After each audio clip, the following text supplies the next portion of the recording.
Thanks for joining on Wednesday morning. I'm Henry. I'm the Policy and Public Affairs Lead at ERSA, and I'm chairing today's session. Our first speaker is Aine Ruth from the Greater London Authority, and she's going to talk about UK Shared Prosperity Fund investment plans and how that is impacting on youth employment vision in London. So and hopefully at the end we can have a bit of discussion about how UK SPF is impacting your organisations and how the investment plans are coming along in your area. So over to you, Aine, if that's okay. Yeah, thanks so much. My name's Anya, not Aine, but don't worry, everyone. Everyone calls me Aine. Anya, no worries at all. I have some slides. I'm just going to try and present, see how that goes. Like I always struggle.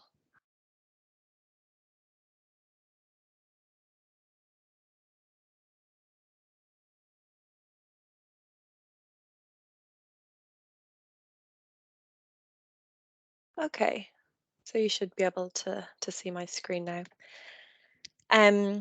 So my name's Anya. I'm a senior policy officer in the Skills and Employment Unit at the Greater London Authority. I lead on employment support in my team and mainly work on the No Wrong Door programme and the UK Shared Prosperity Fund. I've just recently started working on the UK Shared Prosperity Fund, so I'll try as best as I can to give a good overview and answer your questions on it.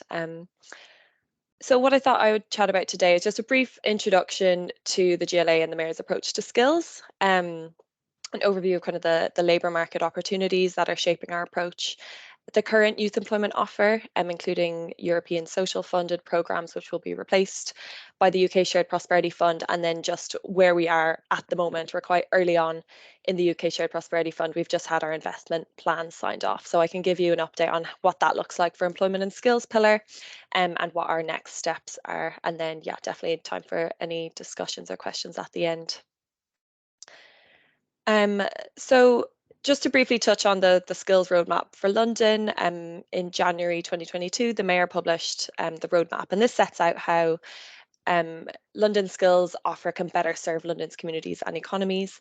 It's committed to making London Skills Officer more locally relevant to both the needs of residents and of local businesses and employers, and making sure that it's impactful so it can lead to positive economic and social outcomes for all learners and job seekers, and making it accessible to people who need it most, including groups of Londoners who we know face additional barriers to gaining qualifications and entering the job market. And this includes young Londoners, Londoners not in education, employment or training, Londoners with special education needs and disabilities, etc. And the skills roadmap will definitely play a part in, I suppose, shaping the principles that we use to inform UK SPF delivery.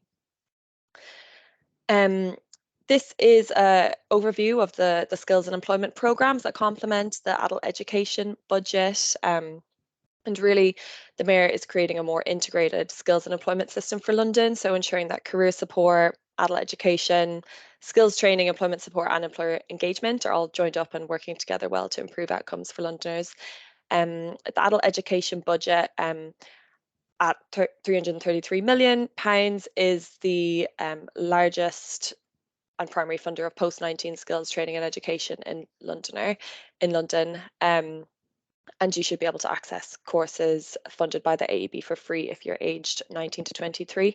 And there are other programs in addition to the AEB that complement this work that are kind of targeted towards specific challenges, also targeted towards specific sectors. So where we see high vacancies in a sector, the Mayor's Skills Academy or a skills bootcamp may be set up in terms of setting up short, focused courses that lead to guaranteed work experience or guaranteed interview to make sure that we're meeting the demands of the labour market. So what's key to us, specifically, we're looking at this across all of our programmes in line with the skills roadmap and also to inform UK SPF, but we want to understand the current labour market and be able to tailor our skills and employment support and offer to meet skills and labour demand and shortages. And we're doing this through a number of avenues, including the local skills improvement plan for London being led by the employer representative bodies. But we really want to as well understand the the specific barriers and challenges faced by Londoners so that we can tailor support for specific groups to improve access.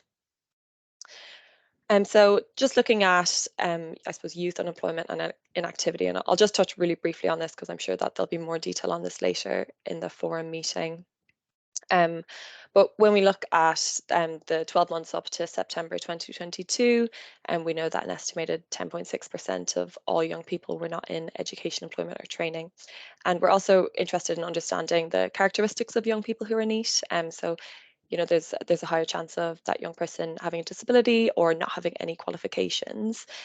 We've also been looking at some of the, I suppose, the trends and the reasons for activities over the past 10 years, and where previously young people may have been inactive due to looking after the family home. This has reduced significantly up to 2021, and we see long-term or temporary illness increasing as the key reason for inactivity. When we look at, I suppose, the vacancies that there are in London, we're close to the pre-pandemic peak in terms of job vacancies available, and we're really interested in understanding what sectors those job vacancies fall under. And so we can see real estate, finance, and business services kind of topping the graph there, but also public sector, production and construction, and trade, hospitality, and transport. So we're really interested in making sure that our skills offer enables Londoners to be able to connect with the types of opportunities that are available. Over 2/3 of London businesses reported at least one skills shortage at the end of 2022, and this had increased since the previous year.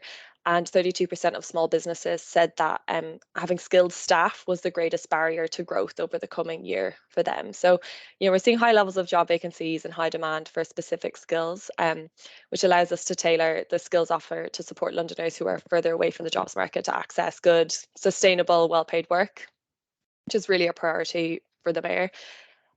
So before we go on to UKSPF, I just wanted to run through our current youth employment offer. So we run 4 targeted NEET programmes through ESF, European Social Funding, and these are all due to end this year in 2023. The UKSPF employment and skills funding isn't due to begin until 2024-25. So that obviously leaves a gap of a year in provision, which will impact young people.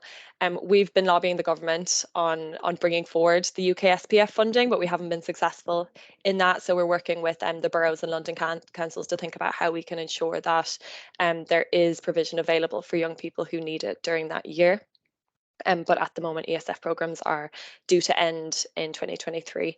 So there's 4 targeted NEET programmes which we're running, and those are provided by City Gateway, Maximus, Catch 22 and Groundwork. And the project objectives were to increase the chances of young Londoners aged 16 to 24 who were NEET and who had other specific complex needs to achieve sustained education, employment and training. And so, you know, some of the target groups in terms of outreach and engagement for these programmes were young people who were looked after or leaving care, who were homeless or at risk of homelessness, who may have had a disability or a health condition, or were facing kind of different characteristics of disadvantage, which could include things like experience of the criminal justice system or experience of substance dependency or misuse. We really want to take the learnings and the challenges identified through these ESF programs and work with providers and provider managers, and also participants who are engaged with these programs, to understand how we can make the UKSPF provision better and work better for young people. There was definitely some issues with these ESF programs where performance was lower than expected in some cases. You know, in large part, this was due to the pandemic and kind of rolling lockdowns affecting engagement and outreach, and a lot of young people not engaging with the virtual setups that were introduced, but there was also other factors as well, including there was a challenge around recruitment, retention and progression of participants.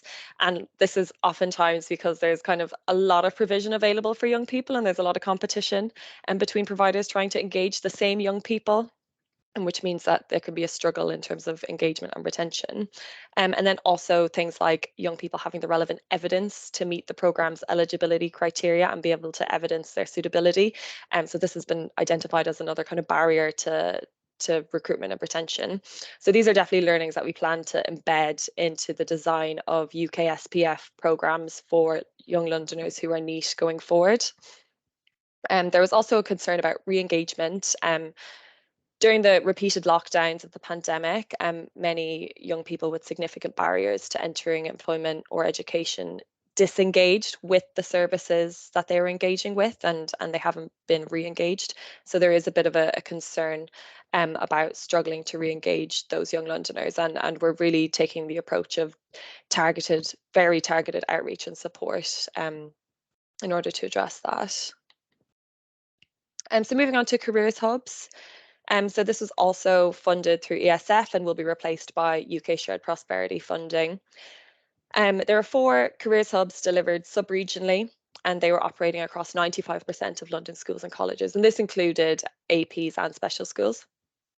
There was also careers clusters and networks, so groups of schools, including colleges, working together to improve the relevance of careers provision, to target students most likely to struggle in the transition into the world of work, and also to identify and bridge or supplement gaps in provision.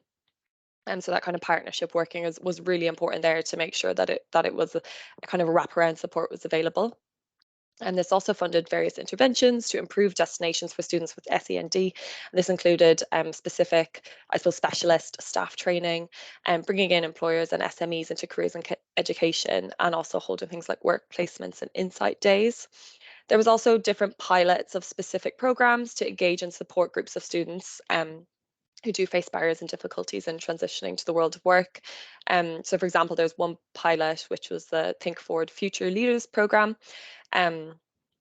17 different schools were engaged in this project, and it was to support 60 young Black men aged 15 to 16 to achieve sustainable transitions into post-16 destinations.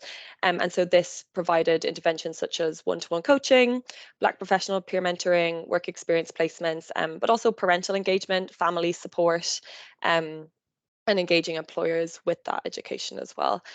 So it's quite, we found equally with the continuing participation programme, it's really important to take a bit more of a holistic approach to provide things like family support and mental health support, as well as the careers support and skills. Next, we have the London Multiply programme. So this is a new programme. And it's to address the fact that 3.5 million Londoners have low numeracy skills. And also to address the fact that often kind of debt and personal financial management can assist people with the difficult cost of living. So there's over 300 free courses across the city providing essential numeracy skills provision for Londoners aged 19 plus with low or no numeracy qualifications. And these are available now. The contracts have just been awarded, so they should be either in delivery or getting set up. And there's lots of specific courses which are aimed at supporting young people as they leave care and enter into independent living. There's 10 different providers across London who are doing this type of targeted provision. And Multiply providers are also working with community organisations to support young people who are not in education, employment or training.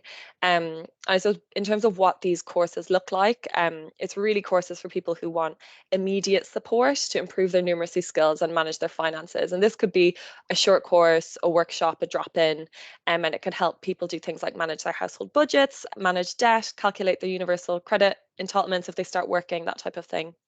And the provision is going to be delivered in a range of settings through collaborations with Job Centre, with credit unions, with food banks, and with council, welfare and children's services, etc.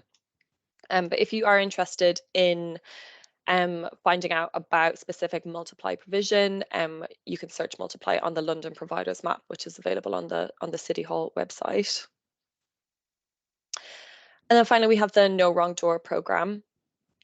So No Wrong Door is a £2.6 million programme which launched last July, and it's currently funded to run until April 2025, but there is an opportunity to extend that as well. This is a key programme on the Mayor's mission to help all Londoners into good work, and it's really a systems change programme. It's not resident facing, but it's a programme to improve the coordination and integration of London's skills and employment support services. And I think it's going to play a key part in UK SPF as well, ensuring that services aren't duplicating, they're not in competition, but they're actually working together in partnership and adding value to one another. This program is being delivered through 4 integration hubs, which are being run by London's 4 sub-regional partnerships. And what they're doing is looking at local need and the local, I suppose, skills and employment support landscape, but also the local labour demand and working with businesses. And they're strengthening the skills and employment support relationships and systems, and they're linking skills and employment support with other community services such as careers or mental health or ESOL. And they're doing this through a number of different ways. They're all taking quite different approaches, but they are building cross-borough networks and partnerships, and they're all strengthening and creating new referral pathways and also looking at referral practices and seeing how those can be improved. And they're building capacity through upskilling and training for employers, providers, etc. There's a little grid at the bottom there that shows each of the sub-regional integration hubs and then the priority cohorts that they're focusing on. So they're each kind of looking at different groups that they've identified in their sub-regions as facing additional barriers to engaging with the system and moving into good work. And they're kind of focusing their integration efforts on those groups. So West London and Local London are both looking at young people age 19 to 24. And just as an example, so something that Local London has done in their first year, their integration hub managers conducted a series of listening exercises with young people who had SEND in Newham to understand their experiences seeking employment and their worries or concerns about the quality of support that they were receiving and also employer attitudes to hiring them. And as a result of those listening exercise, Local London Integration Hub commissioned SEND training for both employers and providers across their sub-region. So it's really, I suppose, understanding the needs of residents and coming up with innovative ways to meet those needs, coming up with different solutions to kind of the confusing landscape and the fragmentation that we see. No Wrong Door is another programme that's going to be expanded through UK SPF as well. So just thought it was worth going into a bit of detail on it. Okay, so moving on to the UK Shared Prosperity Fund. So the UK Shared Prosperity Fund, just a small bit of background, £2.6 billion of funding for local investment to be spent by March 2025 and intended to complement levelling up funding and replace European social funding. The UK SPF will provide all areas of the UK with an allocation of revenue and capital funding, empower each place to identify and build on their own strengths and needs at a local level, and also delegate delivery of the fund to local authorities supported by local partners. So it wasn't a competitive process in terms of delegating the delivery of the fund. It went via the authorities. London's UK SPF allocation is £144.5 million, and this has been allocated into 3 different pillars. So we have 62 million for supporting local businesses, we have 40 million for communities and place, and we have 38 million for people and skills. The role of the GLA in delivering UK SPF is to work closely with London councils and the boroughs to co-design the approach and the process of how this money is allocated and spent, to develop a UK SPF investment plan for approval by the UK government. We did submit this last July for all 3 of the strands, and we received approval in December. So we're still having some kind of negotiation and questions outstanding on that, but we are able to start planning now that our investment plan has been signed off. We'll receive London's allocation to manage, and we'll do this in partnership with London councils. I'll explain in a minute how the different kind of areas or funding streams will be managed between GLA and London councils. We'll be doing commissioning processes, so assessing and approving project applications to deliver programmes under this funding. We'll also be managing the Multiply programme. If you'd like to see the investment plan, there's an abridged version available on both GLA and London Council's website, so you can look through that yourselves and kind of understand how much of the money will be spent in what areas and what the priorities will be. Looking at the people and skills priorities, so as I mentioned, it's £38 million for people and skills, and this funding pot won't begin until 24-25. We arrived at this amount in agreement with London councils based on I suppose, mapping out the current programmes and understanding where there was gaps and where there was the greatest needs. Young Londoners have told us that accessing employment, education and training is one of their top priorities, and so we really wanted to have a focus on youth employment and youth engagement as part of UK SPF. So in the plan, we've made clear that we're looking to add value and best align to the existing funds that we spend on skills funding, which is around 380 million per year. And the focus will be on those who are furthest away from the labour market, particularly those who are marginalised or disadvantaged or do face systemic barriers to accessing both support and employment opportunities. So the investment priorities here include career support for young people. Career support will be led by the GLA. We're going to continue the support for London's careers programmes through ESF and that were established through ESF, ensuring that careers, education and work experience remain a focus. We want to target this support at young people who face barriers to transitions. We also are going to dedicate a funding stream for support for young people who are NEET or at risk of NEET. And this will be commissioned by a competitive process. And the specification and requirements for this commissioning process will be informed by kind of a different consultation period where we'll engage with different stakeholders. And we also really want to work with young people to ensure that they're involved in the commissioning and the design of these programs. That's definitely a priority for us. And we also want to learn a lot from the challenges that the ESF programs faced. London councils are covering the other areas. So this includes the expansion of the work and health programme, the expansion of the No Wrong Door programme, and then targeted employment provision for adults from excluded groups, including Londoners with experience of the criminal justice system, with experience of care, with experiences of homelessness, or refugees with experiences of seeking sanctuary. So it's definitely worth mentioning that this investment plan has only just been approved, and we have a year to make sure that we kind of do this right. So we're really at the early stages in terms of planning and mapping out how best we can ensure that this funding has the greatest impact for Londoners and for residents, and that it's supposed to be helping. And what we're doing at the minute is really conducting an evidence and a data and literature review to understand the current provision landscape. And we're really keen to do a lot of consultation with different partners, with service providers, with young people themselves to be able to inform what these programs of delivery should look like. All right, that's it from me. Hopefully I didn't go on for too long, and there's time for questions. Thank you, Anya. Yeah, interesting. I'd be interested to know if, well, obviously, if people have got questions for Anya directly, but also if people just want to share their own experiences in their area about dealing with their local authorities and how that's coming along. I did have a question for you, Anya. It was just about so in the UK SPF prospectus, there's a caveat for like third sector organisations that are delivering people and skills provision, and if they're at risk of ending before 24-25, the people and skills funding can be used to kind of bridge the gap.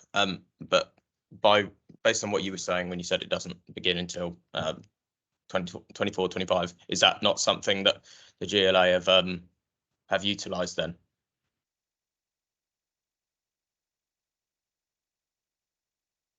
Specifically for third sector organisations? Yeah, so yeah, the caveat in the prospectus about if there are organisations at risk, has any money been used to kind of stop them from or being able to keep staff on or stop them going bust or anything?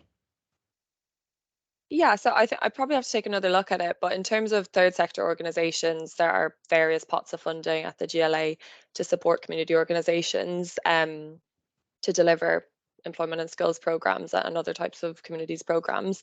That additional pot of funding, I don't believe, extends to the GLA ESF and ESF funded programmes. We have raised this with government that we're concerned about the year-long gap in provision, and unfortunately they told us that they're not able to bring forward that funding window.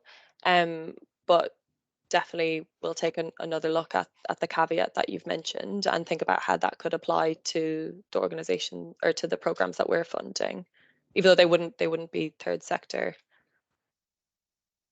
Thank you. Gavin, you've got your hand up.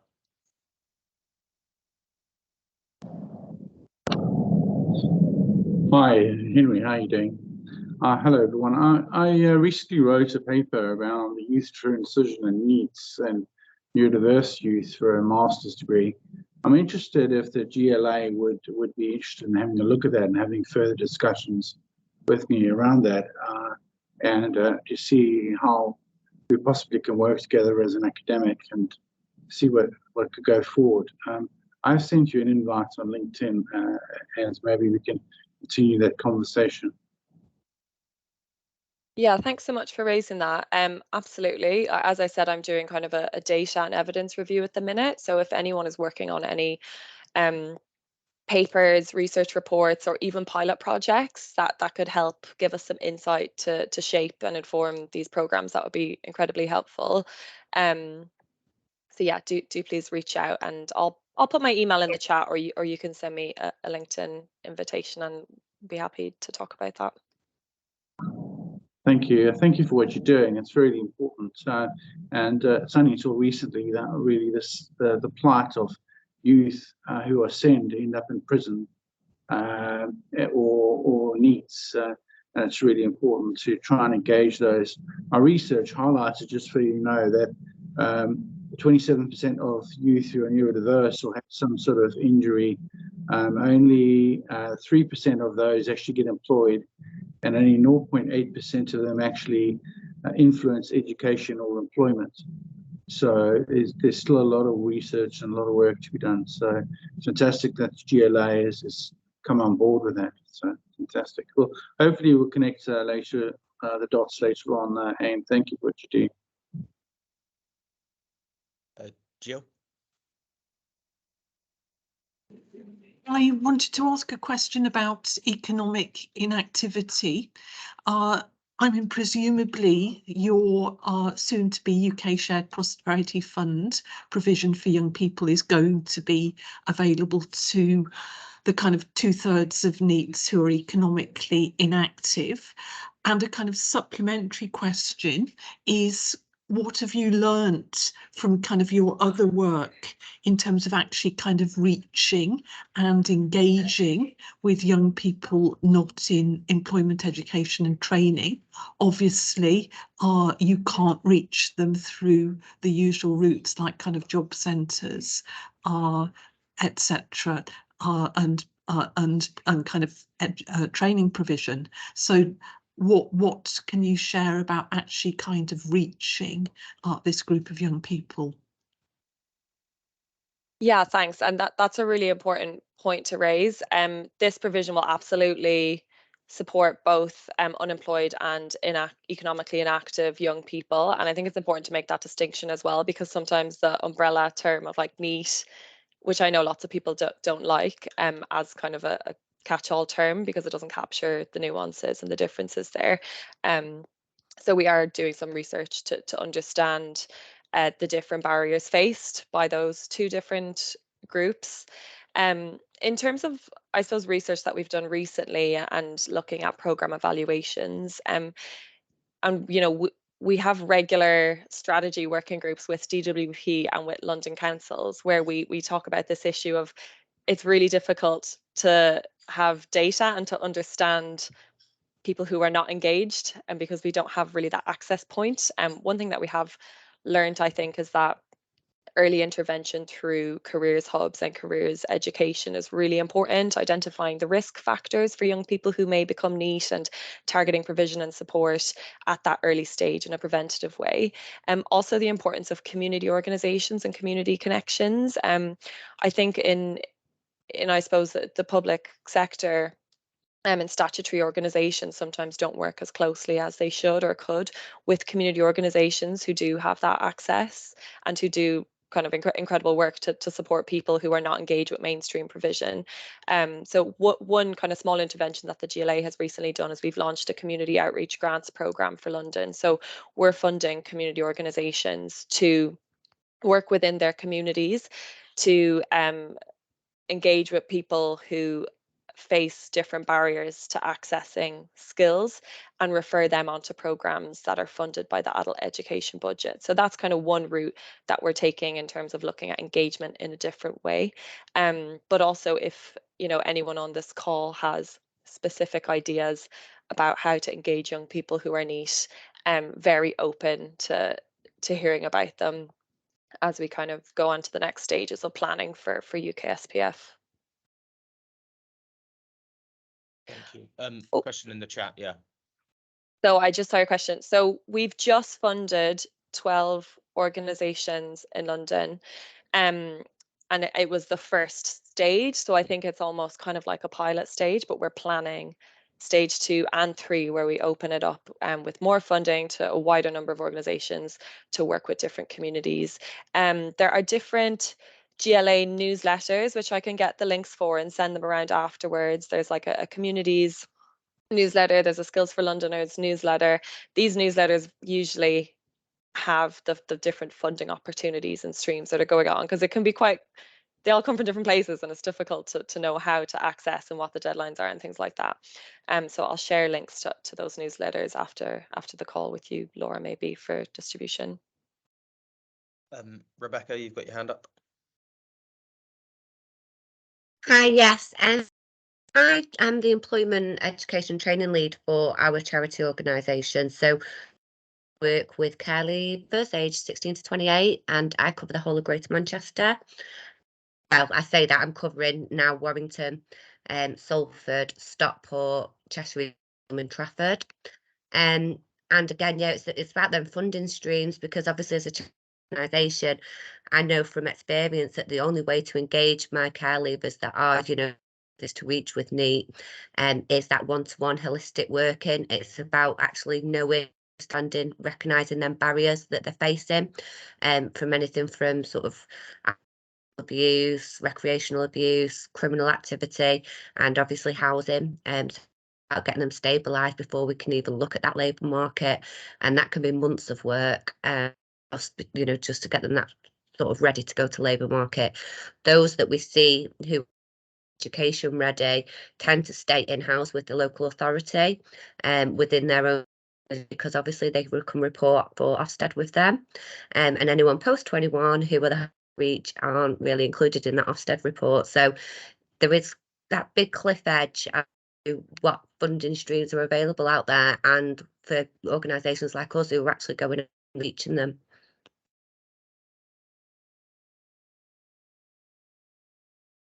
Yeah, thanks, Rebecca. That's a really important point, and I think probably the confusion of funding streams is a major barrier, an issue that's regularly raised kind of across the Mayo combined authorities, and there does definitely need to be more clarity around that.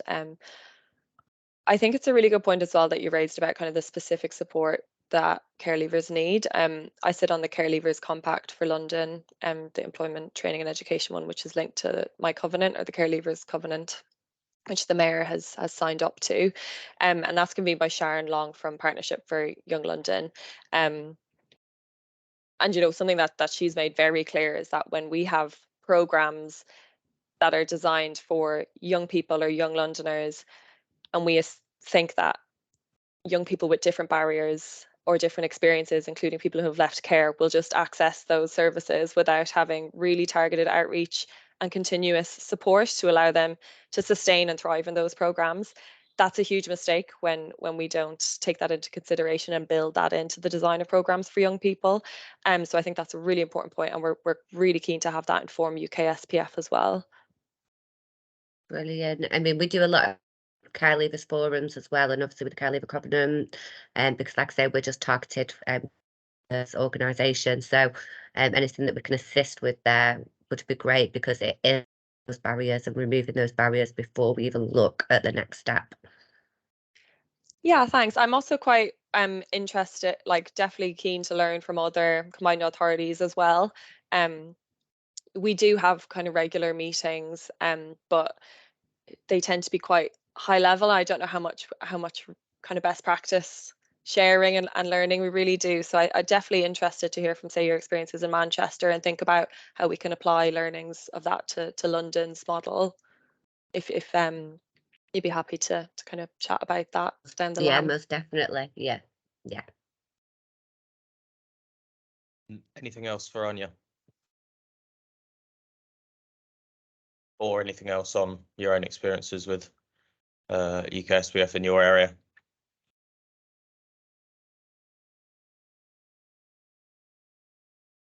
Deborah? Hi there. I was just gonna raise an issue about the links between programs. And one of the things, and I've put something in the chat, one of the things that I see often is the failure of programs to link between each other. So you get so far with a young person and then it just disappears, and then it can be months before it's picked up. And that can also be, and it relates to what's just been said about local authorities not doing what they should be doing, and then somebody else realizing that actually they should be, and you almost have to go backwards with someone. It can be very disheartening for a young person to constantly feel they're being pushed between programs and projects. The other thing is, having been actively involved in primary schools as governor and a number of schools, one of the things I can do is identify at 5 some of these children you're going to be picking up as NEETs at 16, 17, 18. And I constantly hark on about we need to be working with some of these young people a lot earlier to deal with issues that can't be easily rectified by a 6-month programme when they're 18. And we constantly throw money at short-termism programmes, and actually a lot of what you said, I worked in London for a tech many years ago. There's nothing new. I'm not hearing anything I've not heard before. I'm not seeing anything that's innovative or imaginative. But what I constantly fail to hear is how we can identify them earlier. So when we do pick up perhaps a NEET older, it's not such a big job to get them back on the track they should be on, or to get them into a better place. Yeah, thanks for raising that. I think it's a really important point. Something that's really frustrating about UKSPF funding is that it's only for 1 year. And obviously I'm sure like everyone has pushed back on that and said that we need to fund longer term multi-year programs to be able to have an impact. And that has not really resolved anything. So it's still funding available for 1 year. We're hoping to be able to expand on some of the, I suppose, successes of this 1 year program and try new approaches, and then look to lengthening that out in the future. But yeah, obviously it's a bit up in the air at the minute when we don't know where the funding is coming from. I definitely hear your point about starting kind of early interventions much earlier from age 5 onwards, and my colleague Claire leads on the careers hubs, career support, careers education, and will be leading on the development of that through UKSPF as well. So I can raise that point with her and offer to put you in touch with her as well if you'd like to discuss that further.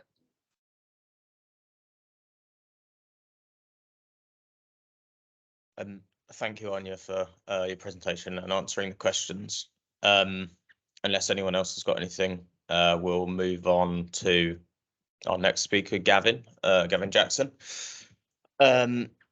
So yeah, Gavin's going to talk to us about 422 Foundation and their recent success. So over to you, Gavin.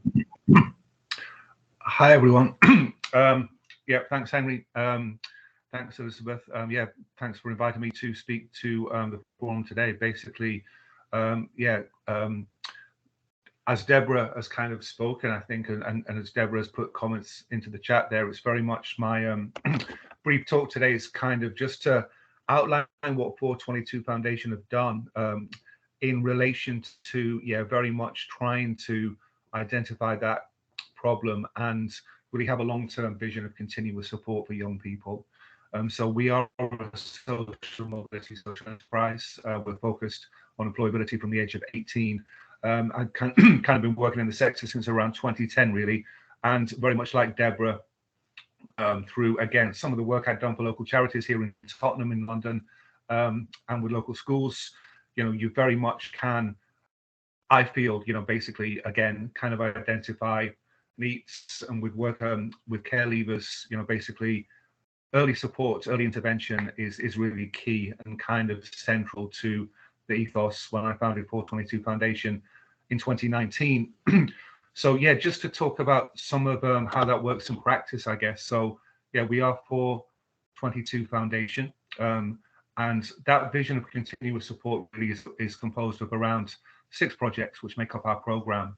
As I say, the aim is to provide that long-term continuous support. So how that works is we begin working in primary schools. So we work in St Paul's and All Hallows School in Tottenham, in Northumberland Park Ward in Haringey, which is one of the poorest areas in the country, faces a lot of challenges in terms of ultimately for black males, 18 to 25, I think the unemployment rate here in Northumberland Park is around 50%, whereas for the equivalent age group for their peers that went to the same schools from white or Asian backgrounds, it's more like 10 or 12%. So there's very specific challenges here in the community in which we work. We provide this support mainly to, over the long-term period, to people in Tottenham as a community kind of led charity, but we also do lots of work in Haringey and schools in Enfield also. So we provide tutoring in primary schools. We do English, maths, verbal and non-verbal reasoning. Without going into a great amount of detail about the various elements of each particular project, we do for secondary schools, and we help very much with that transition from primary to secondary, which can be, a key stage in the young person's lives. In secondary schools, we have a variety of career pathway workshops. So from 11 to 13, we begin to work with the young people one-to-one and in groups to kind of, inform them about careers in the future, how to make the right academic choices. Lots of different workshops in terms of music, fashion, positive mindset, healthy living. We also have people that come to talk to the young people that went to the same schools as them. They may be, a few years older, 10, 15 years older, but they've also, through various ways, not just university, but they've perhaps got careers in certain industries, which can be very competitive, and they can talk directly to the young people and kind of inspire them to, follow ultimately the same kind of pathway. And a lot of our work in over the past couple of years has kind of been around STEM. So we have specific STEM programs, 10 weeks and 20 weeks. We have guest speakers that come down and speak from Spotify and Credit Suisse. And that's really about identifying jobs of the future. So again, 11 to 13 is the age group we've been running that for over the past couple of years. We're going to expand to 16 to 18, I think, over the next 12 months. We have modules to try and make it really exciting for the young people in robotics, coding, video gaming, 3D printing and automation, also the metaverse. So we're trying to really talk to them about what that jobs landscape will be, in 5 to 10 years time. Obviously, led by the workshops in terms of, STEM experts in those particular fields, industries, and then so we have that one-to-one support and access also to those young people in primaries, in secondaries, which makes us, I think, certainly with that cohort of young people that we work with, we engage with about 1,000 young people in 2022 across mainly Haringey and Enfield. So, and then from the age of 16 to 18, we had a pilot project in 2021, which was successful both in working with some of those young people on the individual and tailored basis, but also it also served to really identify some of the issues which have been addressed earlier in this meeting today in terms of how to engage with young people, how to basically work out what some of those challenges are, and of course, their individual, there's elements, of course, which are specific to various groups, such as care leavers, some of which we work with, refugees, etc. So basically, we've we continue to run those that program around employability, and essentially, yeah, lots of our learning has kind of incorporated some of the elements which are also available to some of the younger age group. With our employability, we offer a free 10-week course of counselling to each of the young people that we work with. So again, we spent a great deal of time into recruiting a group of around 6 counsellors, again, who went to the same schools or have the same lived experience of inner London areas as lots of the young people that we work with from the same ethnic groups. And that counselling has been, very, very important in having that space for them to have that one-to-one support. Again, they get that from our employability coaches, but they also have that different perspective from, a trained, accredited counsellor who can, begin to talk with them about some of the more, the more therapeutic interventions that can be very suitable for some of the younger people that we can work with. Again, it takes time to work with that young person before perhaps they're prepared to, think about counselling or move ahead with it. There's lots of introductory conversations. But again, that resource has been very effective, I think, in integrating it into the employability support that we provide. We had the opportunity as a Kickstart gateway to create about 150 jobs across the UK with Kickstart, but that again allowed us to build out a network of employers. And then in terms of key thing that we do, which I've worked previously in the past around 2017 with the work I did for the brokerage CityLink, is that we create work experience placements, we create internships, we create opportunities for young people from Tottenham that typically, they wouldn't have been to the City of London, and they certainly wouldn't have been inside the Shard or the Gherkin or some of those areas. They, could be interested in finance, but for example, they face barriers and challenges to accessing those opportunities. So we've developed partnerships with companies to basically provide those opportunities, and that's working really well. It gives us again a really good opportunity to work with schools to perhaps create those work experience placements, which we've done in the past 6 months for young people aged 14, and then as we provide that continuous support, we can check in with them every month and work to identify the next opportunity that we can kind of work with them. I know that, for example, from conversations I've had with recruitment teams at big companies, that if that young person leaves university or goes onto a program to try and work in certain industries from the age of 18, then unless they have those 4 paid internships on their CV, it's going to be very difficult for them to compete with those other younger people and graduates that have those opportunities.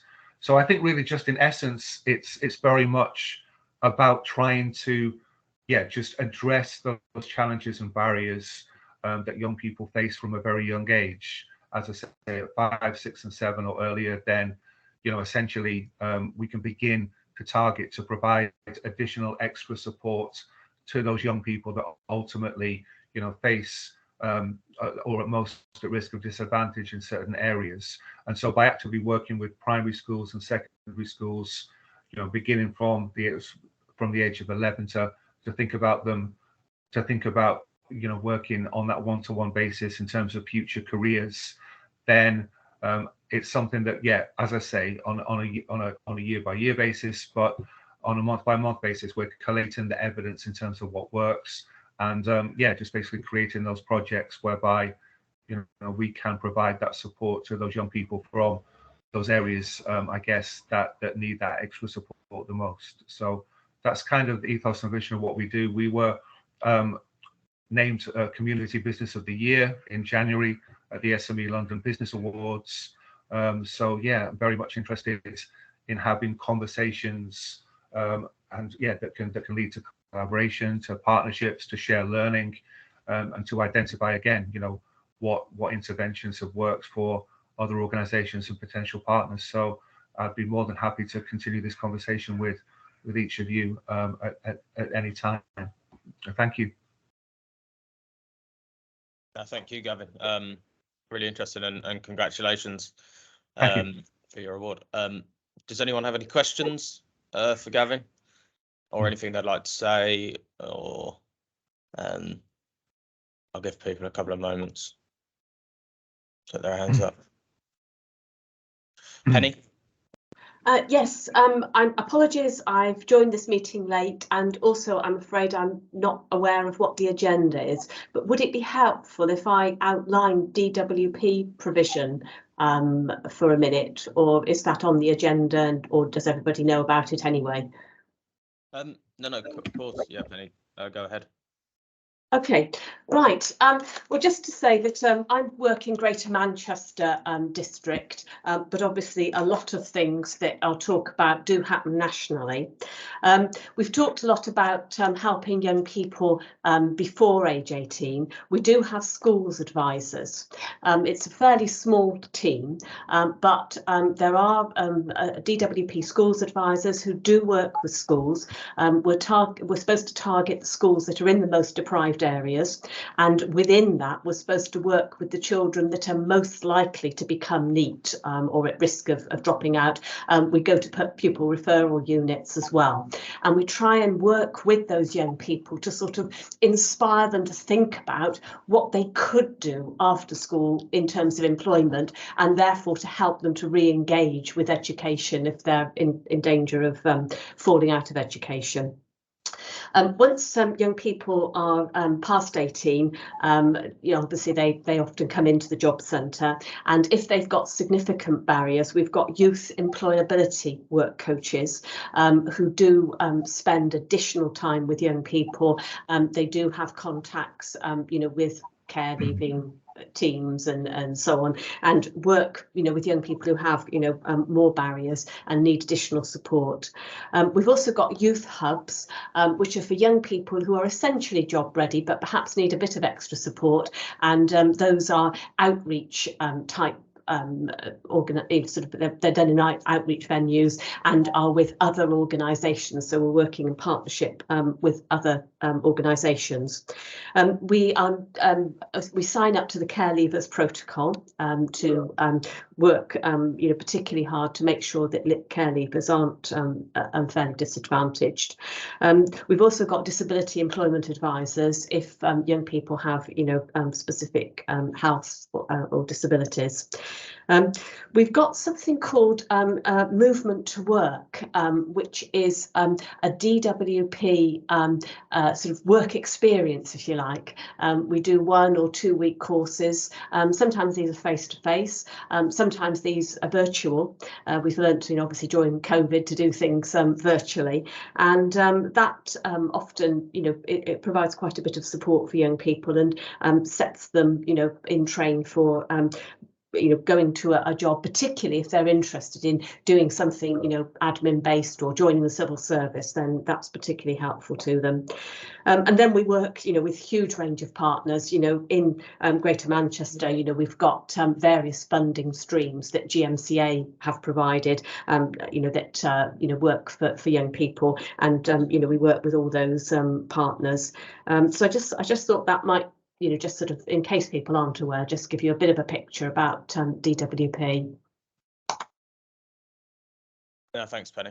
Yeah, if anyone's got any direct reaction to that, I'm sure obviously people on the call are familiar with it. But yeah, thank you nonetheless. And yeah, the point remains, if people have got questions for Gavin, come in now. I do want to start the final speaker by midday, but obviously, yeah, if you want to raise your hand before then you can. But if not, then I'll move on to Terry. So yeah, Terry Galloway from Norman Galloway Homes is our third and final speaker. So yeah, over to you when you're ready, Terry. Hello there. Can I just share my screen? Is that all right? Of course it is, yeah.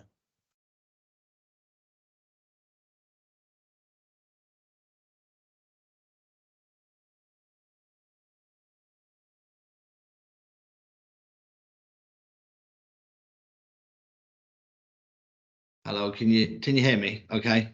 Yeah. Thank you so much for letting me speak. So my name's Terry Galloway. These are my contact details if anyone wants to screenshot them or anything like that. I basically grew up in the care system. So by the time I'd left care, I'd lived in over 100 places.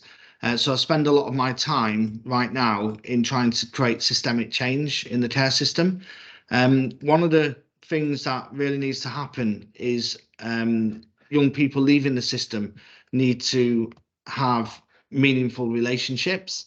And I feel that through work, we can divert young people away from gangs, from domestic violence, and from all the coercion that's going on as soon as they leave care into work. So to that end, we're developing policies and pilots and all kinds of stuff. And we I personally sit on various different boards with Ofsted and councils and so forth to really get into the detail about what actually needs to happen to the care system for it to be a better experience for people leaving, so that all those kids are not dying. So care leavers, just for those who don't know, are 70% more likely to die prematurely. So that's 20 years on average off the life of a care leaver's life. In prisons, there, any care leavers in prison up to the age of 21, over half of them are there. Over half of the population in prison up to 21 are from care. A quarter are from homeless population. A quarter of care leavers are in the homeless population. So more needs to be done. So the government commissioned an independent review of children's social care, and that was headed up by Josh McAllister, and it published in May and made a series of recommendations, over 80 recommendations. And what he said was that the government needed to reset completely the care system, and they needed to invest 2.6 billion into the care system. And if that investment wasn't made, and if that reset didn't occur, then we'll soon be spending 15 billion per year rather than 12 billion, and we'll be actually getting a worse service for our care experienced people as a result.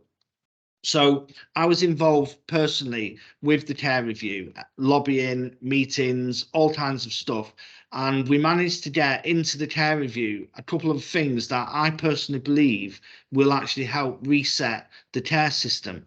Because what's actually happening within that community, within our community, is that everybody's putting it onto social care, and social care are almost collapsing at the moment because they're completely out of the depth and over budget, and everybody is just kind of, well, it's not my job, it's your job. And the reality is, it's not that people don't care, they're just not aware of who care leavers are, what the issues are. Because if they were aware, I know that they would help, and they would help bring in resource for the government and for the local authority to actually address the systemic issues that are occurring. So yes, you can spend money, yes, you can make 18 recommendations, but there's 2 recommendations that I feel are the ones that's going to get systemic change, and they're the ones that I'm focusing on. So I'm just going to run through those and then explain where I think you guys fit in. So we've all heard of the Equality Act 2010, where you've got 9 protected characteristics: disability, gender, age, sex. So that's been out quite a long time, and many groups try to get added as the 10th protected characteristic. Now this slide here is just giving you an outline of some of what direct discrimination is and what indirect discrimination is. So direct is when you blatantly, don't give a care leaver or don't give a gay person a job because you don't like who they are, and basically you're directly discriminating. Now that's outlawed with all the 9 protected characteristics, but not for care experienced people.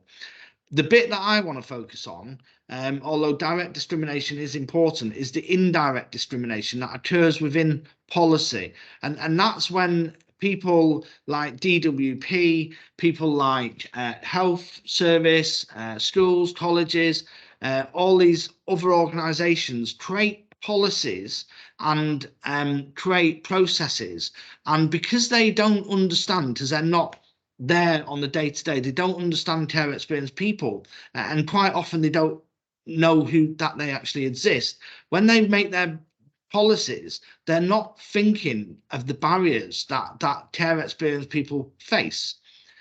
So if we had a protected characteristic, by law, they would have to do what's known as an equality impact assessment, and that would then give voice and make sure that care experienced people are heard within policy. So that's the main reason that I want a protected characteristic, is so that voice of care experienced people is heard, and so that people can be more aware of what the barriers and what the issues are.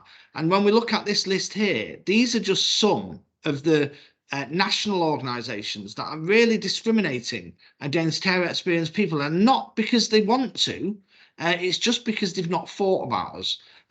So that's the first recommendation that the care review said should happen. So they sent that to government, and government have basically said no. They don't believe that care experience should be a protected characteristic. Okay, the next one that we pushed onto the care review to push onto government was the extension and strengthening of corporate parenting principles to all public bodies, and also public bodies, third sector organisations that get funded with public money. So for corporate parenting, we have the 7 corporate parenting principles, which are on the screen right now, and this is to make sure that young people in the care system have voice, and that they're heard, and that every action and everything we do promotes their well-being, and the point of it all is so that they can develop meaningful relationships and prepare for adulthood, and have equality of opportunity. In other words, be able to access the same services that other people can access, you know, services where you might have a parent kind of helping the child driving them to the job interview, or driving them to the college, or giving them the bus fare. For care experienced people, they don't have that. So part of the corporate parenting principles is to think about what they don't have and make sure they've got equality of opportunity. And the other thing is being aspirational for care experienced people. You know, it's important that we don't just think, oh well, you know, care experienced people don't get to university. You know, parents want their kids in the main to do as much and better as they possibly can, and that's what we need for care experienced people. Now, these principles have been around a long time, you know, and they're embedded already within legislation, yeah, but it's only the local authorities that really have this to do.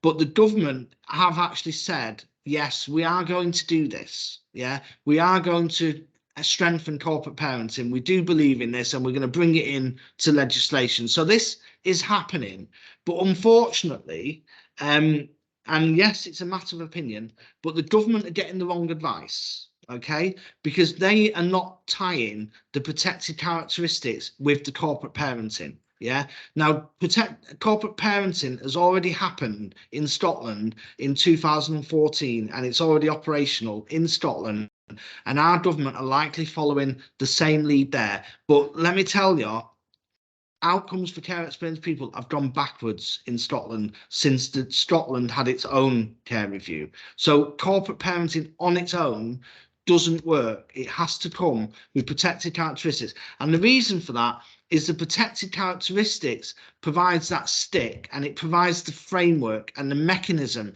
in which you can look at corporate parenting principles through the lens of an equality impact assessment.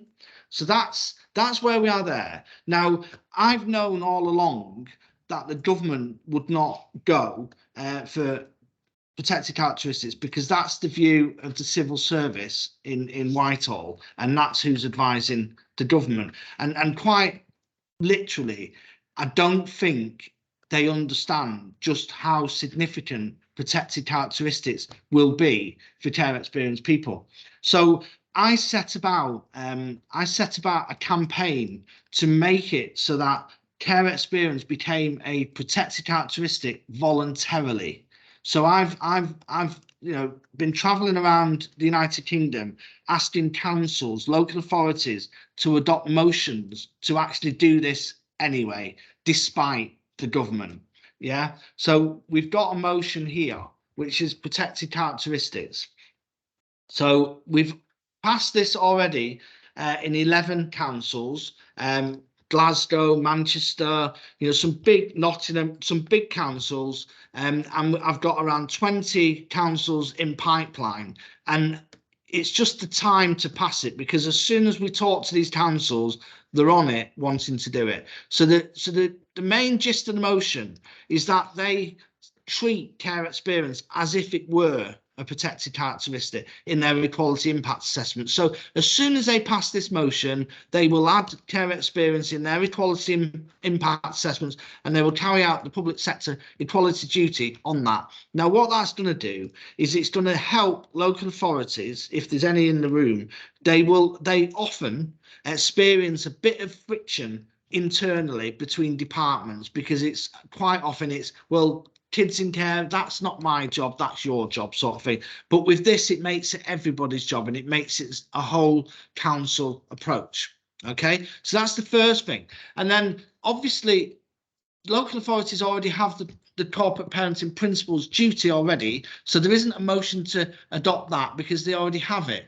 But there is a formal call on other bodies to treat care experience as a protected characteristic also, but also crucially to call upon other bodies to adopt corporate parenting principles. And these councils are doing this right now, and they're offering help and support to organisations. Okay, and a part of the motion is also to seek out and listen to the voices of care experienced people. So that's the motion that's happening at the moment. This slide quickly is just a framework for the councils to start to go out and engage their care experienced populations, and then map that against what their key plans are so that it can remain focused.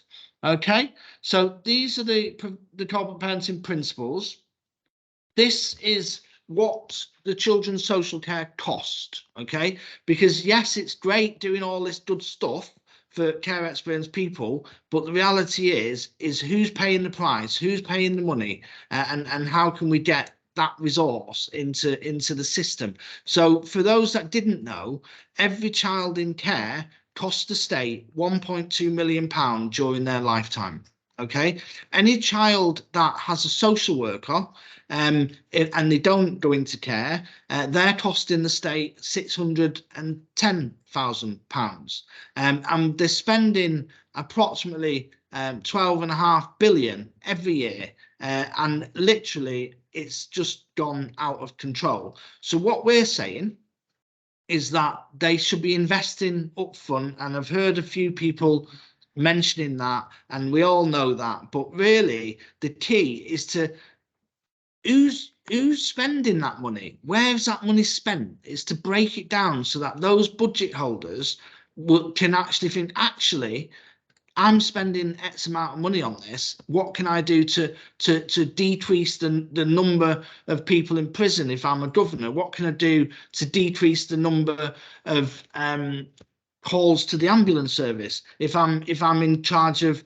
that kind of budget. So that's the cost. Okay, and now I've created this slide to try and help local budget holders understand some of the costs, because until they understand the costs, they're not really going to be financially motivated to kind of fix things. So I don't know if you know what some of these stuff costs, but for the DWP it's 27k a year per person just on benefits. You've got prisons, 37,000 per year, and then probation, domestic violence incidents, 13, each domestic violence case incident costs 13,282, and the number of care experienced people in that population, in that domestic violence population, is immense, because they're looking for relationships, they're looking for love. And so what we've got to do is really show what these costs are. Okay, and I've got all the costs. These are just a few of them. So on the third sector bit, this is where you guys, so obviously you guys are getting funded and you know, generating money, generating revenue to help people into employment. For me, it's so important for these kids to get into employment, because that's where they're going to build more better, meaningful relationships. Which is why when Kickstart came out, you know, we were straight on it. We became a gateway, and we employed 180 young people on Kickstart, and really got to grips with all the relationships and the different systems, because we haven't done it before. And unfortunately for Kickstart, and some of you who know me will know that we really kicked off a little bit at the beginning of that Kickstart, because care experience people, the ones that really needed Kickstart, was actually excluded because they had care orders and the local authority was responsible for them rather than the DWP, which is really bizarre, because as soon as they hit 18, it's now onto the DWP. So yeah, so that's that. So what I'm hoping is for you guys to think about formally adopting corporate parenting principles, because that's coming anyway. But if you formally adopt it, I'm more than happy to work with people to show you what that might look like. And also the protected characteristics, to formally adopt that.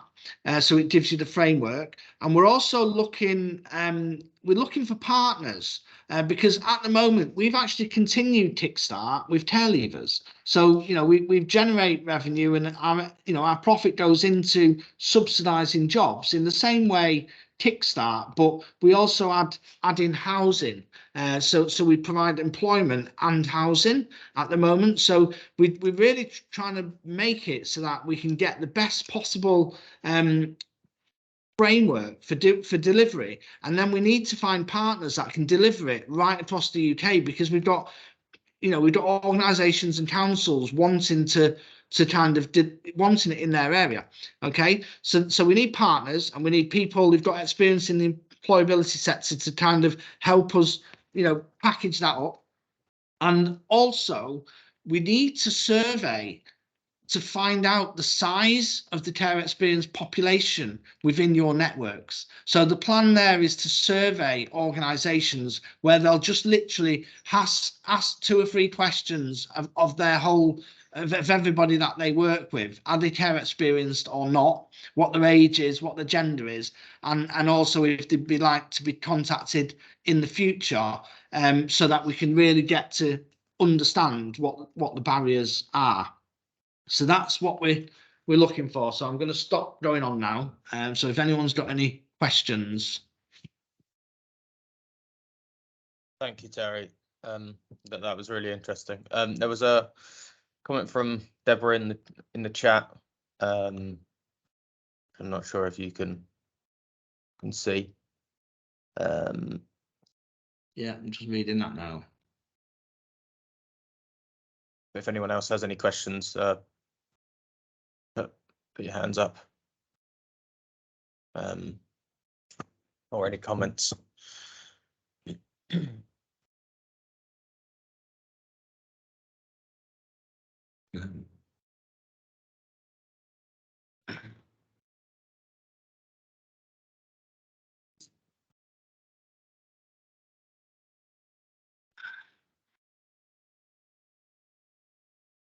And the slides and stuff can be sent around afterwards, as well as the recording. But yeah, I can see, Terry, you've put your details again on in the chat. Gavin. Hi, Terry. Really appreciate what you said. Thanks so much. There's a lot to be done. I agree with everything you said. And one of the things that I'm coming across in my research is the intersectionality between neurodiversity and the care leaving system, and also those that are trauma a trauma-informed approach that really needs to kind of happen with regards to that process and how we transition young people not only through school but transition them out of the care system into work. Many years ago, I believe there was a system where there was like a fund or a grant which supported care leavers out of care into the world of work and into sort of ready care leaving orientated placements. Can you confirm if that still happens today or? Yeah, so the Children and Social Work Act 2017 compels every local authority to I'll just show it you. So they basically compels every local authority. I'll show, bear 1 second. So this is a website that we made to audit every local authority. So, you know, you could use this to see what local authorities do for care experienced people. Can you see that on the screen? Yeah, I can see that. So, yeah. so the Children's Social Work Act 2017 says that every local authority should publish information about care leavers up to the age of 25 for health and wellbeing, employment, accommodation, relationships, education and training, participation in society. Now, those 6 themes are in legislation, so they might, you know, some of them you'd think go together, but that's how the legislation has been written. And what you can do on this particular site is like what local authority area are you in, Gavin? SE11, so Lambeth. Lambeth. Okay, so we've done protected characteristics in Lambeth already. So this is Lambeth Council. So you can see, like you can see here, the first thing here, they've done protected characteristics. And this is all their local offer stuff, what they do for care experienced people, the contacts, council tax, housing. So every local authority in the country is on this website. So you can see what they do. Like you can see here, they give care leavers a passport, a driving license, birth certificate, but they won't help with driving lessons. Yeah. And you can also see health and wellbeing, free gym, free membership. Because quite often when you're working with care experienced people, there is a lot of stuff that the local authority will do which you don't realise that they will do. So it's all here and tells you how many care leavers and, you know, care experienced people there is. Obviously they need a bit of improvement there on the Ofsted rating. So the other thing as well is you can go into the resources section here and search any of the stuff. Like, you know, I heard the DWP earlier saying about the DW protocol. You can go in here and see what their protocol is. Department of Work and Pensions commitment to care leavers. You can see all the stuff they do. So yeah. Yeah, I think it's a really useful tool, particularly if you want to look at people with history, multiple complex needs, which I've worked with for Thames Reach, and also for those who, when you're diverse as well, you can often, there's a huge, as you say, there's an intersectionality between those who are care leavers, perhaps who end up NEETs, who end up homeless, who as a group I've worked with, but also in that group are those who are neurodiverse, who have autism, dyslexia, dyspraxia, who are further down and also fall in the category of harder to reach and harder to mobilize as well. And that's great that the GLA are picking up on that. So maybe there's some correlation between that tool and needs and the ability to mobilize young people instead of them falling off the rack and you know, and being social inclusion, social mobility, which is really key. And it's great that we're having this conversation as well. So thank you for what you do, Terry, and hopefully we'll connect with you online. Yeah, I appreciate that, I really do. Does anybody have any objection, or does anybody see any difficulty with your organisations adopting those corporate parenting principles and protected, adding care experience as a protected characteristic? Is there anyone that would want to continue a chat about that? Ooh, no commitment. I'll be knocking on your door. Deborah. It's not a chat about that, but I just wanted to raise the I'm from the Housing Association, okay, so we do what needs to be done. So whereabouts, Deborah? Hampshire. Right, okay. Hampshire. Okay, so it's very much what the customer in front of us is the person we work with, regardless. So we'll make sure we do whatever needs to be done, and we're great advocates. And believe me, we're like Rottweilers. We get our teeth into someone's bum, and they're not escaping their duties or their commitments, or actually what they should be just be doing to help someone do better. But something I picked up on your site, and I've just Googled one of my local authorities, and they've come up with the page, which is the care lever off, and it says so this is Basingstoke-on-Deane, has not made care experience a protected characteristic. Yes. So it's interesting because another one has. So I know that Wokingham, for example, is one we work in, and that's where I've referred someone I'm working with as a care leaver, and she wasn't aware of any support, and actually no one had had any conversations with her.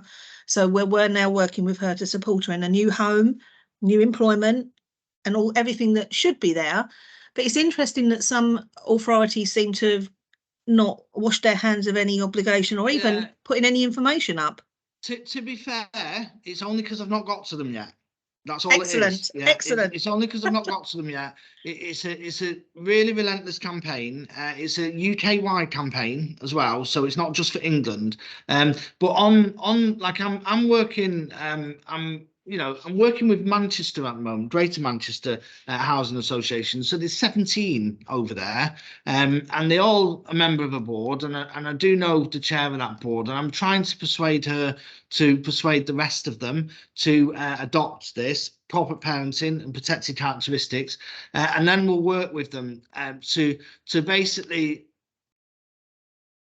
really just prevent some of the, like we've had kids, most local authorities you'll see on that website, most of them will provide priority housing for care experienced people. In the main, it differs between the age it goes up to and the type of priority, but in the main there is good priority for care experienced people. But the problem is they go into the social housing, and then all the scaffolding that is normally around them from social care drops away. Yes. Okay, and then when it drops away, the predators move in. Yeah, so basically, if there's not enough, if there's no curtains in the property, a young person might ask a neighbour or ask somebody else, and then they can think, well, I can put the curtains up, and then all of a sudden that person's moved into the property, and then they start dealing drugs and then causing antisocial behaviour. And then what happens is the housing association will then go through their standard protocols for antisocial behaviour, but not think that actually this is a young person who's being taken advantage of, and it's not actually him, it's the people that are coming to the house. If they thought about care experience and what actually happens to them, they could develop protocols where the first complaint, they actually visit and check if that person's okay, and check, are they being cuckooed or something like that, and then they'll prevent the evictions, because a complex eviction for a housing association is costing like £13,000. Well, just to reassure you, Terry, that we do check and we do pay for curtains, and we buy them and we put them up, and we buy them cookers, and we make sure the local authorities, when they talk about their grants, give them. We're not all the same, please, but one of the things I would ask is, part of this conversation, is we're often referred young people and we don't know anything about their background. So you can't make assumptions about somebody who's allocated a flat, but you are right. We do see almost a cliff edge approach, which is once they're with us as a housing association, everyone else believes their job is finished. Exactly, and I do recognise that there is some good practice out there, yeah. But what I'm trying to do is not have it like, you can look on my site there and it's patchy all over the country. It's a postcode lottery, yeah. And what we need is consistency right across the board, and that's what the protected characteristics does, and also the corporate parenting. Now, on the housing side, because it's a big issue for care experienced people, a lot of the time these kids are leaving care and they don't even know how to change a fuse. No. They don't know what a consumer unit is. They don't know what a stop tap is. Now, if other partners in the third sector, and I'm sure you guys, who are in the employability sector, can alter your programs to teach them that stuff, yeah, because that's then going to help you become better corporate parents, and it's also going to help social care because they just haven't got the resource.